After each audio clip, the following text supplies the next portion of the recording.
മാതർമേ മധുകൈടഭഗ്നി മഹിഷപ്രാണാപഹാരോദ്യമേ ഹേലാനമിത ധൂമ്രലോചനമതേ ഹേ ചണ്ഡമുണ്ടാർദിനി നിശേഷീകൃത രക്തബീജതനുജേ നിത്യേ നിശുംഭാപഹേ ശുംഭധ്വംസിനി സംഹര സുദുരിതം ദുർഗേ നമസ്തേംബികേ.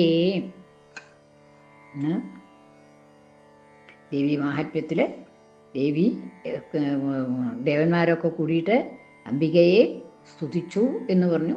ആ സ്തുതിച്ചിട്ടുള്ളതായിട്ടുള്ള അംബികയോട് അംബിക ദേവന്മാരോട് പറഞ്ഞു, നിങ്ങൾ എന്താ വന്നത് എന്നുള്ളത് എനിക്ക് കാര്യം മനസ്സിലായി, ഞാൻ നിങ്ങളുടെ കാര്യം സാധിച്ചു കൊള്ളാം, ശുംഭന്മാരെ വധിച്ചോളാം എന്ന് പറഞ്ഞു. അത് കഴിഞ്ഞിട്ട് ആ ദേവിയുടെ ദേഹത്തിൽ നിന്ന് അംബികാദേവി പാർവതിയോടെ കുളിക്കാൻ വന്നു എന്ന് പറഞ്ഞു. കുളിക്കാൻ വന്നിട്ടാണ് പാർവതി ഈ നിങ്ങളുടെ ഇതൊക്കെ എനിക്ക് മനസ്സിലായി എന്ന് പറഞ്ഞ് ശുംഭന്മാരെ വധിക്കാനായിട്ടാണ് നിങ്ങൾ അതിനു വേണ്ടിയിട്ടാണ് എന്നോട് അപേക്ഷിക്കാൻ വേണ്ടി വന്നതാണ് എന്നുള്ളതൊക്കെ മനസ്സിലായി, ഞാനവരെ വധിച്ചോളാം എന്ന് പറഞ്ഞു. ആ പറഞ്ഞതിന് ശേഷം ദേവിയുടെ ദേഹത്തിൽ നിന്ന് ശരീരകോശങ്ങളിൽ നിന്ന് ആ അംബികാദേവി പ്രത്യക്ഷമായി.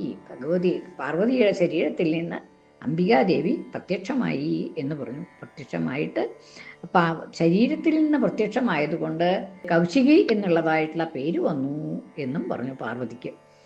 ഇനി അതാണ് ഇവിടെ ഇനി പറയണത് എന്നുള്ളതാണ്.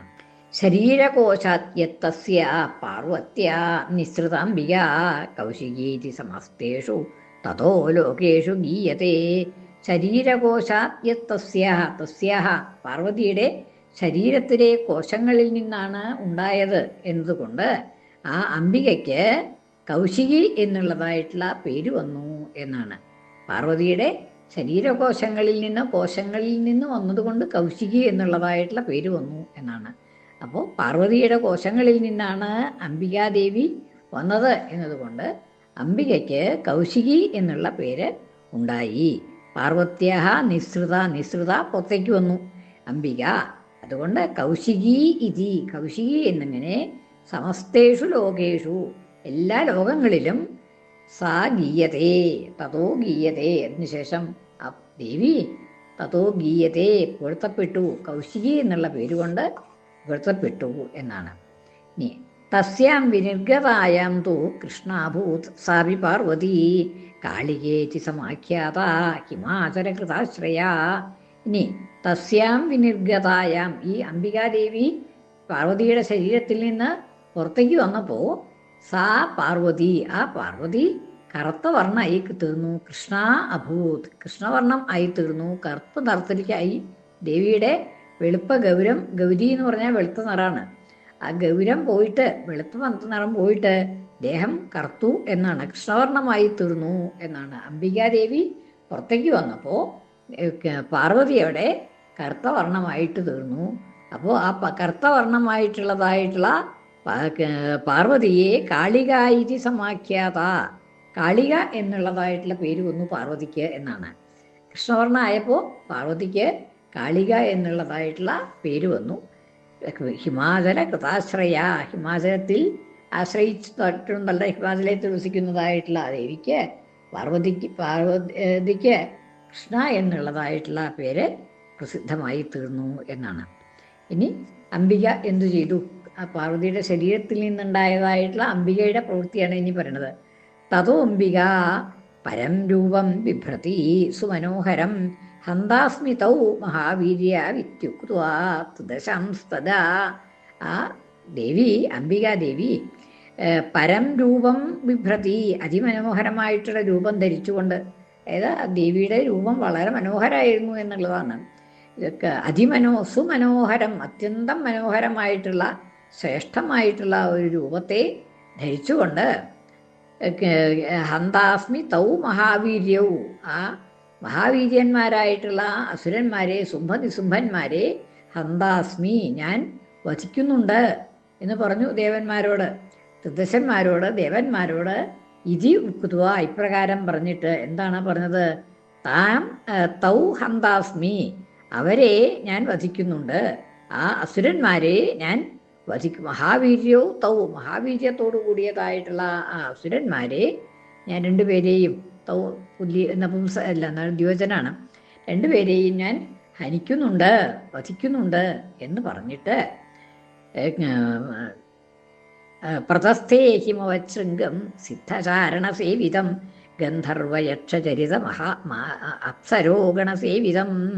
പ്രതസ്ഥേ ഹിമവശൃംഗം, ഹിമവാന്റെ ശൃംഗത്തിലേക്ക്, കൊടുമുടിയിലേക്ക് പുറപ്പെട്ടു എന്നാണ്. ഹിമവാന്റെ ഒരു കൊടുമുടിയിലേക്ക് പുറപ്പെട്ടു. എങ്ങനെ? സിദ്ധചാരണ സേവിതം, സിദ്ധന്മാരും ചാരണന്മാരും ഒക്കെ സേവിക്കുന്നതും അവരൊക്കെ വസിക്കുന്നുണ്ട് അവിടെ.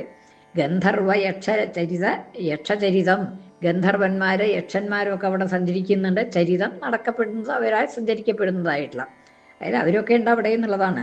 അപ്സരോഗണ സേവിതം, അപ്സരസ്സുകൾ അവരും ആ ശൃംഗത്തിൽ ഉണ്ട്. അങ്ങനെയുള്ളതായിട്ടുള്ള ഹിമാലയ ശൃംഗത്തിലേക്ക് പാർവതീദേവി, അംബികാദേവി പോയി എന്നാണ്. തതോ ദേവാ മഹാഭാഗ ജഗ്മുസ്തേ ഹൃഷ്ടമാനസാഹ തസ്മിൻ ഗിരിവരേ രാജൻ ഡോളാമാരുഹ്യ കാഞ്ചനീം. അടുത്ത ശ്ലോകം കൂടി ഒന്നിച്ചാണ്. ഗായന്തീവ ഹസന്തീവ ബിഭ്രാണാരൂപമുത്തമം ഉവാസസാ ചിരം കാലം ദേവാനാം ഹിതകാമ്യയാ.